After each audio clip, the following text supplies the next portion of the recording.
Gracias Pablo, Gladys, un gusto estar con ustedes y también estar con todo el equipo de ABC TV y todos los que nos están viendo. Los componentes que establecen el precio de cualquier producto o servicio generalmente son básicos, simples de entender. ¿Por qué en el caso del pasaje no es así? Parece un secreto de Estado. Sí, yo creo que hay un problema para empezar de cómo se gestionó el transporte público, ¿verdad? Que hace que realmente el sistema no funciona en forma eficiente, ¿verdad? Es un servicio público que está hoy en manos privadas, donde los itinerarios, por ejemplo, no están hechos con un criterio de eficiencia, ¿verdad? Vemos que hay algunos que son privilegiados, que realmente seguramente tienen muy buen margen de ganancia, y otros que no, que tienen itinerarios con pocos pasajeros, con recorridos no tan convenientes, ¿verdad? En vez de que se tenga un sistema integrado de transporte donde realmente se optimice eso. Y esa ineficiencia de cómo están los itinerarios, que muchos de ellos fueron otorgados en la época de la dictadura, pagamos los pasajeros, ¿verdad? Es cierto, de aquella época vienen la mayoría de los itinerarios, muy pocos se modificaron. O sea que se otorgaron de forma así arbitraria los itinerarios. Sí, y todos por la misma calle, ¿verdad, ingeniera? Claro, en su principio fueron por favores con el gobierno de turno, ¿verdad? Después algunos itinerarios se volvieron a licitar, pero no se cambiaron casi. Ustedes van a ver, no sé, por decir, el limpio que pasa frente a mi casa y siempre es el mismo limpio, ¿verdad? Entonces, ese es un primer problema que hace que el sistema no funcione de forma eficiente. Y como estabas diciendo, Pablo, también los componentes del costo del transporte son muy simples de analizar, son básicamente tres, ¿verdad? Que son el petróleo, el precio del petróleo que influye en el gasoil, el dólar, la cotización del dólar por todo lo que se importa de repuestos, el mismo precio del petróleo, ¿verdad? El bus, se pagan dólares. También se pagan dólares, y el salario mínimo, que es la mano de obra del chofer, los mecánicos, etcétera, que trabajan en el sector. Eso se calcula en base al salario mínimo. Sí, claro, en el transporte también. público más que eso no hay. Todo es salario mínimo o menos que el mínimo. Claro, ese es otro tema también, ¿verdad? Que los cálculos que hace normalmente la autoridad de aplicación, que ahora es el Viceministerio de Transporte, son suponiendo que los empresarios de transporte cumplen las leyes laborales, cosa que tampoco sucede en el sector, ¿verdad? O sea, realmente acá el gobierno debería tener una política de regulación mucho mayor, inclusive analizar, y yo creo que debería revertirse los itinerarios de transporte público al Estado nuevamente, ya que es un servicio público, y que el Estado haga nuevos itinerarios y un sistema mucho más eficiente. En los países realmente donde funciona el sistema de transporte, el sistema es público, municipal o estatal. Uno se va a París, se va a Roma, en todas partes es así el sistema. ¿Por qué? Porque el transporte público realmente es un servicio esencial, ¿verdad? Para trabajar, para estudiar, para ir al médico, y además, para el Estado es beneficioso que el sistema de transporte funcione bien, porque con eso ahorran en mantenimiento de rutas, se reduce la polución, lo que también tiene un impacto positivo en la salud de las personas. En cambio, el empresario de transporte, que solamente se dedica a ese componente, digamos, del negocio, no le importa si es que la calle se destruye o no. No tiene un costo. El Estado es el que tiene el costo cuando la calle se destruye. Tampoco le afecta si es que la gente se enferma más o no, ¿verdad? Entonces, en la mayoría de los países los sistemas son públicos, con gestión pública, y además subsidiados. También subsidiados porque el sistema de transporte tiene otros beneficios. Se pierdan por subsidiando, pero es mucho más barato que la gente use el sistema de transporte público que use su vehículo particular. Claro. Ingeniera, una cuestión que yo no entiendo muy bien y que me gustaría aclarar, esto que tiene que ver con la fijación del precio de un servicio a través de un decreto. Sí. Tenemos una economía de libre mercado, en teoría tendría que ser oferta y demanda nada más. Tenemos, sin embargo, estos componentes, y a partir de que el presidente de la República firme, aumenta o baja la cotización. Uno de los ítems mencionaba que es el precio del gasoil, que está determinado a partir de la cotización de Petropar, que es la estatal del sector. Sin embargo, los transportistas no se surten de Petropar únicamente, sino que del sector privado. ¿Cuál es el sentido de todo esto? Claro, lo que pasa es que de alguna forma Petropar entra como un regulador de precios, ¿verdad? Que no está mal también, porque ha contribuido a que los precios se mantengan en forma más estable que antes, cuando Petropar no tenía bocas de expendio, ¿verdad? Pero los empresarios tienen la libertad de comprar, y muchos de ellos son también compradores mayoristas y tienen precios mejores por eso. Hay propietarios de empresas que son compradores de combustible, son Sí, importadores. mayoristas. Importadores no sé realmente si habrá. Pero compradores mayoristas. Pero mayoristas sí, tienen, entonces se ahorran esa comisión por la comercialización del combustible. Y ahí tienen mejores precios también. Ahora, hay un decreto vigente también Sí. que le pone un tope, o sea, no se le puede vender al empresario del transporte por encima de ese tope por litro del gasoil, creo Sí. que. Sí, claro. Eso es lo que también ayuda a regular el precio del pasaje, ¿verdad? También es muy importante y siempre uno dice, bueno, el precio del pasaje es un precio máximo. ¿Por qué ningún empresario cobra menos? También sería una pregunta, ¿verdad? Si realmente ellos dicen que compiten, ¿verdad? Y ahí nos vamos a la esencia del tipo de negocio que es el transporte público, que es monopólico. Entonces realmente no... Por eso es que el Estado fija el precio. Por eso el Estado fija el precio, por eso los países más modernos fijan también los itinerarios más convenientes, Sí. porque no va a pasar más de un bus que te lleve a tu trabajo, ¿verdad? Entonces, esa característica monopólica es que hace que también se aproveche. Yo creo que ahí hay o sea, que el usuario está atado, no tiene otra y tiene que pagar lo que establece el ente regulador, ¿verdad? Ingeniera, para seguir charlando, vamos a poner un poco también las cosas en números, ¿les parece? Sí, Nos ¿cómo cuenta no? cómo se arma, cómo son los componentes y cómo se suma para llegar al precio del pasaje. ¿Cómo no? Vamos Ayúdenos a entender. aprovechar La el ingeniera pizarrón. le pusimos una para- pizarra ahí tipo universidad. Vamos a ser los alumnitos aquí, Pablo Y yo voy y a yo, para estar con mi entender. copiatine porque los Sí. números así tan de No, memoria está no me bien, acuerdo. estas cosas hay que hacerlas Sí. previamente Siempre los, para que docentes salga bien. siempre los docentes preparan su clase con Sí. anticipación, así Así que es. Usted aplaza adelante. mucho, ingeniera, en la clase. No. Trato de no, en todo caso les digo que no rindan si no están bien, Ah, ¿verdad? Que ok. se ausenten nomás. Claro. Trato de no Es que la aplazar. universidad es diferente luego que en el colegio. Sí, Ahí hay más sí. responsabilidad, hay otro tipo de cosas. Se Y supone el trato que es sí. más adulto. También, ya son todas personas Sí. adultas, tienen que saber sus responsabilidades. Bueno, empecemos, ingeniera. Bueno. ¿Qué tenemos que saber? Nosotros tenemos un elemento muy interesante para comparar, que son las estadísticas, ¿verdad? Por eso es tan importante que las estadísticas siempre estén al día, ¿verdad? Y ahí entonces podemos tomar esos tres componentes del costo que hablamos, ¿verdad? Tenemos el gasoil, después tenemos el dólar y por último tenemos el salario mínimo.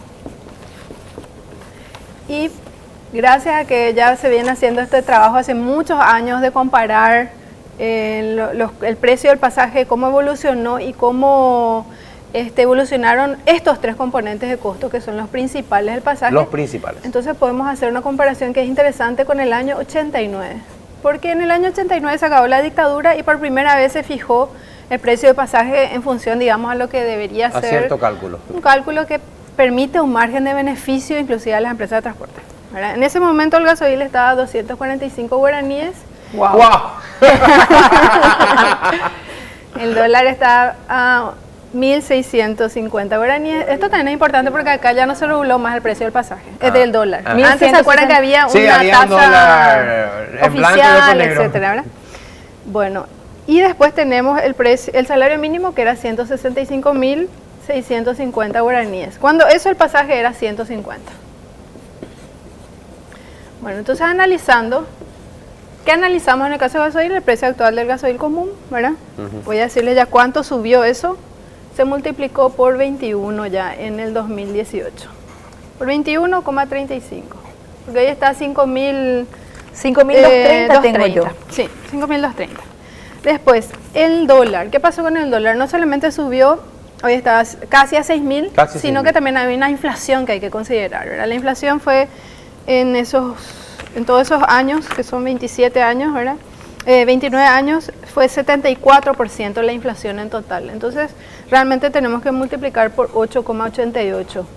Si hacemos esta multiplicación nos va a dar prácticamente ya 10.000, pero es porque estamos considerando también la inflación de Estados Unidos. Hoy tenemos un dólar a 5.942 guaraníes. Sí. Esto es al cierre de ayer. Sí, y yo tomé 5.950, Ok. ¿verdad? O sea, casi redondeando un poquito. Y el salario mínimo se multiplicó por 12,83. Bueno, ¿por cuánto se multiplicó el pasaje? Con este aumento que ahora quieren hacer, ya vamos a decir la multiplicación es por 16.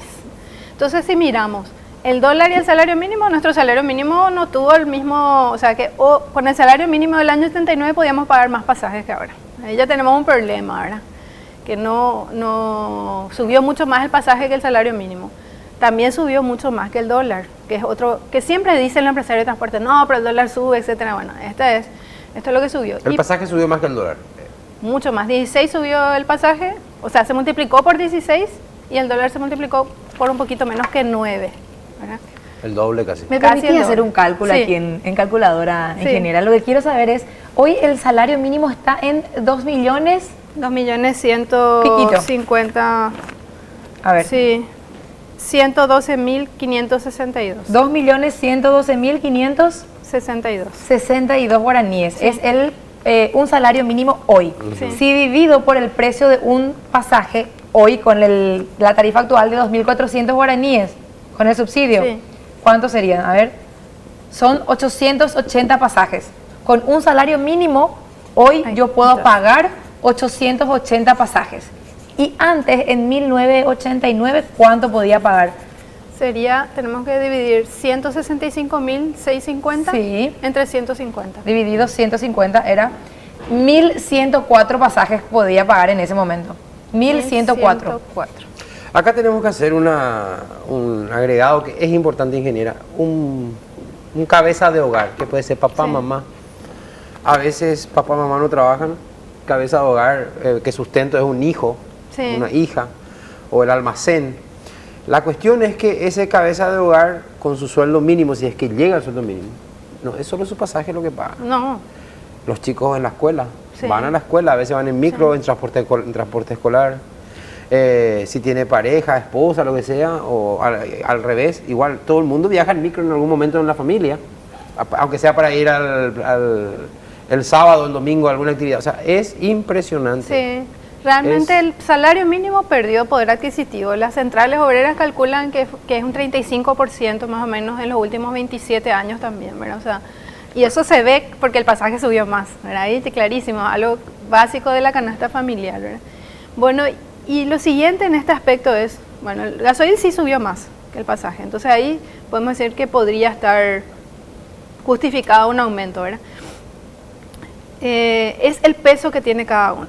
El gasoil, nosotros estimamos que tiene un peso no menor al 40%, o sea, no mayor al 40%. El peso en el componente. En el componente, sí, que sería un 0,4 sobre este crecimiento del 21,35. El dólar, entonces, 0,30, tampoco no va a ser mayor que 0,30. Y por último, dejamos en 0,30 también el salario mínimo. El viceministerio dice que esto está en orden del 35%, así que si ponemos 40 estamos muy bien porque es lo que más creció, o sea, estamos como que haciendo un cálculo optimista, ¿verdad? Y realmente a esos componentes de costo y cómo variaron a hoy, sí nos sale que más o menos tiene que ser 2.400 el pasaje, sin subsidios. Yo creo que ellos quieren aumentar 200 guaraníes, pero manteniendo un subsidio. Entonces ahí ya están calculando por demás. Sí, para ganar. Para ganar. Entonces, con estos números, hay que decir la verdad, técnicamente sale un poquito más de 2.400, ¿verdad? Sí, Hoy. Hoy. Nosotros hacíamos el cálculo cuando el petróleo estaba por los $40 el barril y nos salía 1.800. Hubo toda una temporada en que los empresarios tuvieron precios bajos del gasoil y no bajaron el precio del pasaje, casi, bajó muy poquito. Siendo el componente principal el gasoil, ¿verdad? Sí, Haciendo ¿Eso en énfasis qué eso. época fue, por favor? Y eso fue hace 2 años más o menos, en el 2000... Cuando el hay un precio del estudio- barril bajó muchísimo. Sí, hay un estudio que hicimos en enero del 2016 y era 1.800 guaraníes, Es debería que haber sido. El precio del barril llegó a estar $30 Sí, en su así momento, es. en el gobierno anterior. Sí. Y en el 2012, Sí. en la última época de Chávez, es que salió más caro. Bueno, $110 el barril más o Sí. menos. Hoy ahí está subió ¿cuánto? Hoy muchísimo. está alrededor de 80. Claro, el Brent está por los 80 y el WTI está por los 70 O sea, se dólares. está acercando a los niveles del 2012. Sí, y la tendencia, si vamos a ir por lo que son los costos de producción, no va a ser menor a $80. Eso es, y la tendencia es a subir porque cada vez la extracción del petróleo es más cara, en lugares más alejados es más complicado, y entonces eso tiene un costo.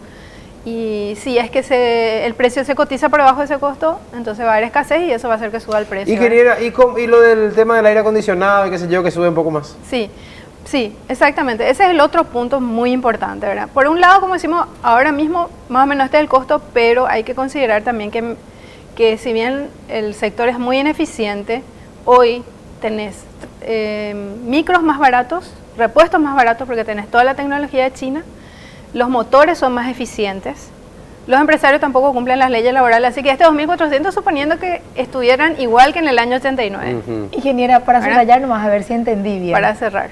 Sí. Entonces, hoy el pasaje debería ser 2.400, fantástico, estamos de acuerdo, pero sin subsidio. No sé si entendí mal. ¿Sin subsidio? Sin subsidio. Claro, agregando el subsidio sería, si es de 100 guaraníes, sería 2.300. O Y sea, eso es suponiendo que tengan la misma ineficiencia que en el año 89. Hoy tienen repuestos más baratos. 6,5 millones de dólares al año reciben los transportistas del sector. Claro, y estaban recibiendo realmente de más, porque el precio del petróleo estaba muy bajo. Como decíamos, ellos también compran al por mayor, compran el gasoil al mejor precio.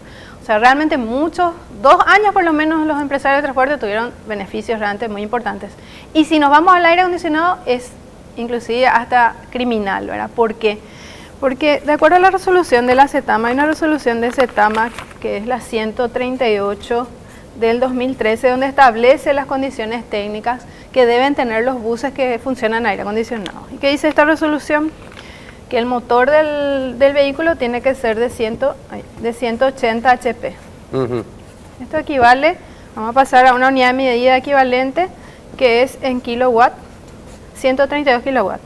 Y el motor del compresor del aire acondicionado, que es de 120.000 BTU, equivale a 120.000 BTU. Equivale a 12.000 kilowatts. Bueno, entonces, ¿qué tenemos acá?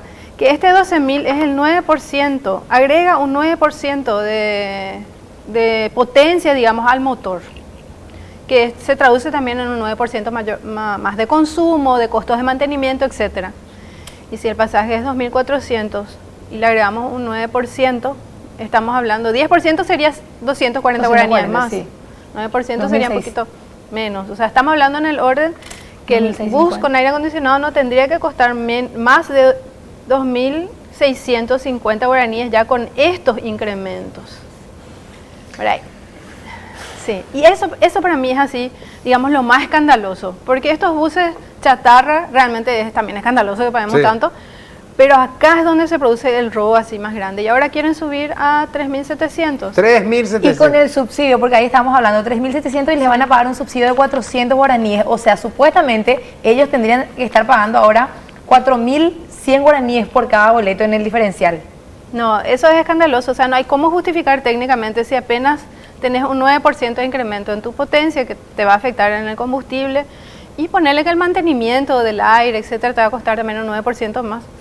Gasta un salario, ingeniera, por lo que usted explica acá, sí. Porque siempre hay que dejar un margen de duda. Sí, por supuesto. Porque no escuché la otra versión todavía, aunque cuando uno pregunta la otra versión no te explican nada tampoco. Esto es un dibujo, lo que ellos hacen. Sí. Dicen, necesitamos ganar 400 guaraníes por unidad, qué sé yo, y dibujan. Profe, tengo una consulta. Pero es un dibujo. Sí, y muy probablemente están diciendo que tienen menos pasajeros. Y sabemos que eso no es cierto. Yo uso el transporte público y cuando vos tenés que llegar a una hora a tu trabajo te subís en el que sea. Sí. No importa si es con o sin aire, y van llenísimos igual. Sí. Van llenísimos. Bueno, ¿puedo ser abogada del diablo? Sí. ¿No dice también ellos el tema de las inversiones? Que tenemos que acordarnos que ellos compraron sus primeras unidades con un subsidio de $30.000 por micro. Subsidio, no fue un crédito blando. No, fue una donación. Que no se pagó encima.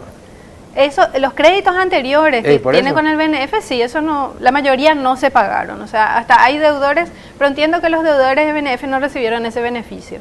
Pero sí, casi todas las empresas de transporte que tienen hoy buses con aire acondicionado tuvieron un subsidio de $30.000 por unidad. Por unidad. Que prácticamente, o sea, inclusive uno dice, bueno, ¿por qué voy a calcular la depreciación del aire acondicionado, por ejemplo, dentro del costo si fue un subsidio? ¿Verdad? $30.000 por unidad. ¿Y cuánto cuesta una unidad? Y las unidades, no sé cuáles son los precios actuales, pero nosotros habíamos visto que las más lindas estaban por los $180.000. Incluso hay menos de $100.000 que circulan en la calle. Claro, es que acá vienen, hasta de segunda mano vienen los aire acondicionados, ¿verdad? Sí. Algunos traen, sí, importados nuevos, pero y uno al subirse ya se da cuenta que muchas veces ya están... Muy contadas son las empresas que trajeron buses de marcas pesadas del mundo. Sí. El resto trajo así Sí. trajeron. marcas chinas. Entonces Ingeniera. la depreciación es mucho menor, o sea, esto realmente baja otra vez ahí, ¿verdad? Si Así. todo esto es así, ingeniera, tomemos el palacio. Sí, no, realmente esto fue el gran robo, ¿verdad? Yo me acuerdo cuando empezaron los buses con aire, estuve tan contenta de pagar un 5.000, ¿verdad? Y después ¿Te bajó a acordás? 3.000. 5.000 era cierto. Sí, y era una maravilla porque con el calor de Paraguay, ¿verdad? Después bajó a 3.300, creo que fue, ¿verdad? Y ahí empezamos a hacer los cálculos, pero no puede ser, ¿verdad? Y sobre todo por el uso masivo. Y encontramos esta resolución de ese tema realmente vale oro. Porque acá está la información técnica que te permite saber que realmente es un abuso que los buses con aire cuesten tan caro. Impresionante. Qué impresionante. Toma asiento, por favor, ingeniera. Gracias, profe. Ingeniera, ¿dónde enseña y qué enseña? Yo enseño en la Facultad de Ingeniería de la Universidad Nacional de Asunción, la FIUNA. Enseño luminotecnia, aire acondicionado. Es una materia que se llama Diseño de Instalaciones para Industrias 2. Ah, qué bueno. Sí. Además que fue viceministra de Minas y Energías, ¿verdad, Sí, ingeniera? así es. Maneja muy bien el tema de las binacionales y eso también. También estoy ¿Cómo se siempre llama? investigando. Ahí en está eso. el único que tengo un casco. ahí No, y encontramos. hablar del ingeniero Sí. Canesa también. Ingeniera, Sí. si uno mira solo esto, porque a lo mejor, porque no sé, a veces yo lo entrevisto a Ruiz Díaz, ¿verdad? Él te habla de todo el tema de los neumáticos, los repuestos, no, eso ya se incluye acá, ¿verdad? Claro, sí, en lo que es el componente de la variación del precio del dólar. Ah, ahí se incluye. Sí. Bueno, digo nomás, esto del bus de aire acondicionado, en cuanto al análisis que nos hizo acá la ingeniera y el precio que ellos han establecido, o una cosa o la otra, pero no pueden ser verdad las dos. Entonces, uno se queda con la sensación, sinceramente, de que te dibujan el precio, y por eso es que nunca te informan de todos los componentes. Nunca uno vio a Cetrapan o al Ministerio de Obras Públicas así, dando una explicación. El componente del precio es este, aquello, y discriminando. Se rehusan a tener una fórmula automática que esté ahí disponible con una información abierta y transparente para toda la ciudadanía. A eso se reduciría. ¿Te acordás, Pablo? Para que cualquier ingeniero matemático mire y busque. Sí, de hecho que por Contraste. ejemplo Petropar, hasta el gobierno de Lugo, publicaba su estructura de costos, muy detallada, era realmente una Internet. estructura que estaba en la página web. Hoy ponen así estructura de costos y uno entra en el enlace y está así un número global prácticamente, ¿verdad? Entonces, Y súper maquillado también. la gente tiene que saber porque no depende de Petropar el precio, depende de la cotización internacional y qué problema hay que la gente sepa cuál es. Así mismo, ¿qué problema hay? estructura. Ahora, le puedo hacer una pregunta alterna. ¿Usted Sí. está de acuerdo con que Petropar tenga sus estaciones de servicio? ¿Ayuda en algo? Sí, yo creo que sí ayuda porque ayuda a regular precios, ¿verdad? Que es lo mismo que pasó con Vox en su momento y Copaco inclusive, Sí. que ayudaron a regular los precios. No sé si se acordarán que el internet era carísimo, Sí. ¿verdad? Antes de que entre Copaco con todas las dificultades técnicas que tiene, ¿verdad? Pero reguló precios. Y lo mismo pasa con las estaciones de servicio de Petropar, ¿verdad? Entran a regular precios y era insólito que hayamos tenido empresas estatales de otros países como Petrobras, por ejemplo, y no nuestra propia empresa estatal también dando ese servicio, ¿verdad? Claro. Otro tema es que hagan negociados entre ellos para favorecer amigos, dándoles estaciones de servicio acá, allá. Claro, porque del total de la red de regalándole combustible estaciones, prácticamente. 130 estaciones más o menos, 120, son 2 o 3 nada más de Petropar y el resto son de terceros. Claro, eso por supuesto que tiene que ser. Y lo bueno de que sea estatal es que está sujeto a controles. Sabemos cómo es nuestro país, pero por lo menos sabemos que puede entrar la Contraloría, la auditoría también de la Presidencia. Lo que sí me parece así totalmente irregular es que se recurra a como una figura de auditoría que no existe en nuestro ordenamiento institucional. Sí, ¿verdad? eso recibió Eso, muchas críticas. ¿Por qué no le piden a la Contraloría, a la auditoría? A la Auditoría General del Poder Ejecutivo. Exactamente. Es lo que es el Sí. organismo que debería hacerlo. En todo caso, Pero que eso le revela nombre- también que el presidente a lo mejor no confía en la gente que le rodea. ¿eh? Yo creo que más bien parece que va a ser una... O una pantalla, ¿cree usted? Sí, nosotros vimos eso en la época de Cartes. Perdón. Cartes hizo Perdón. eso. Este es el modo político ya de la Política. ingeniería, porque ya es política, ya tiene militancia También. política en un partido Sí. político. A ver, Sí, no, yo me acuerdo cuando empezó el gobierno de Cartes hizo una auditoría de la gestión, etcétera, que hizo que al final fue para que los que hicieron la auditoría ganen un contrato muy interesante, ¿verdad? Porque ¿qué salió de esa auditoría? Nada. Nada, ¿verdad? Entonces, ¿por qué no se usan los organismos que ya existen? Y en todo caso que él ponga la cabeza, porque él sí puede Rey, que poner... lo ponga a la cabeza de la Auditoría General. Exactamente. Del Poder Contraloría sí Ejecutivo. es diferente porque se elige en el Congreso, etcétera, ¿verdad? Él no va a poder decidir quién va a ser el Contralor, pero el auditor sí, ¿por qué no lo hace? Bueno, ingeniera, estuvo genial. Para mí, yo la primera vez que veo, sinceramente, ya he visto cosas parecidas, pero primera vez que veo... ¿Aprendiste algo, Pablito? De lo general sí, pero los números acá se me cruzaron en la cabeza. Yo veo esto y pienso en Recanate. Nos robaron el partido. Ingeniera, muchísimas gracias por su presencia aquí.